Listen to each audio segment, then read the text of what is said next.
In 2011, a skinny guy covered in body paint sang the saddest breakup duet the world had ever heard. The song, Somebody That I Used to Know.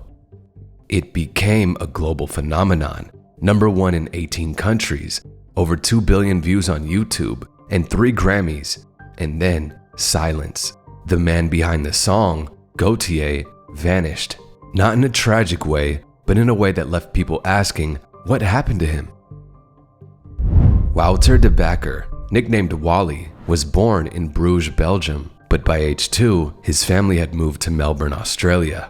Growing up, Wally was a music nerd. He played piano, loved Depeche Mode, and collected obscure records. But most of all, he loved sounds, textures, samples, instruments that made music feel like memories. Wally started making music in his bedroom under the name Gotye, a nod to Gotye, the French version of his name.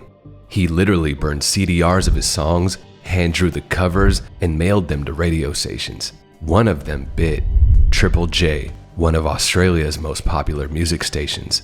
While crafting his solo material, Wally also formed a band called The Basics. They toured relentlessly and stayed grounded in raw performance.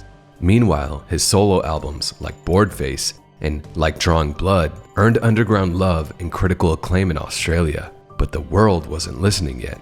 That would change in a barn. In 2010, Wally moved back in with his parents to record in a converted barn on their property. There, he built Making Mirrors, layering samples, synths, and melodies into a unique sonic mosaic. One of those samples, though, would change his life. Wally had found a haunting guitar riff in a 1967 track called Seville by Brazilian bossa nova legend Luis Bonfa. It was dusty, melancholy, and raw. He looped it, added a xylophone line that reminded you of Baba Black Sheep, and poured his own breakup story on top of it. Then he invited Kimbra, a young New Zealand artist, to sing the response. The result was Somebody That I Used to Know. The song dropped in July 2011. By the end of the year, it had gone nuclear. The video, a minimalist visual of Gotye and Kimbra fading into a painted backdrop, was hypnotic. It topped the charts in 18 countries. It sold over 13 million copies. It became the most streamed song in the world. And then the covers, the memes, and the remixes. One parody by Walk Off the Earth helped make the song go viral. By the time the Grammys rolled around in 2013, Gotye had won Record of the Year, Best Pop Duo, and Best Alternative Album. He'd made it, but he wasn't interested in staying. Most artists would have milked that success. Not Gotye. He refused to run ads on the Somebody That I Used to Know music video, even though it hit 1 billion views. That decision alone likely cost him millions. He didn't license it for movies, commercials, or social media. Why? Because he believed music as art, not a product. In interviews, he said, "I didn't want to be a part of selling soap." Instead, Wally stepped away. He went back to playing shows with The Basics. He started exploring obscure electronic instruments like the ondiolene, a 1940s precursor to the synthesizer. He even launched a side project to revive the work of Jean-Jacques Perret, one of the pioneers of electronic music. He wasn't chasing hits, he was chasing wonder. Today, Gotye is still making music, just not the kind that trends. He released a live album in 2020. He's hinted at a new solo project. Also in 2020, 10 years after Gotye's original release, a rising artist, Doechii, recorded a bedroom demo called Anxiety that used a prominent sample from Somebody That I Used to Know.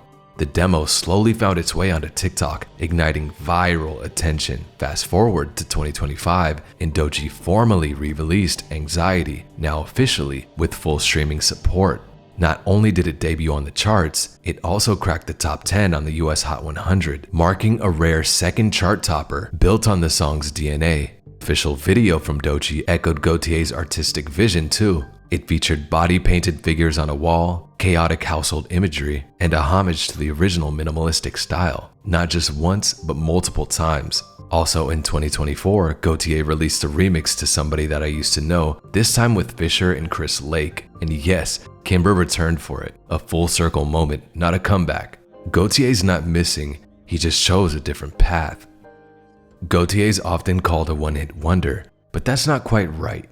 He wasn't chasing fame, He caught it by accident, then let it go on purpose. His story isn't about a disappearing act. It's about an artist who stuck with his principles even when the world was watching. Maybe he is just somebody that we used to know, but he left behind a song that the world will never forget.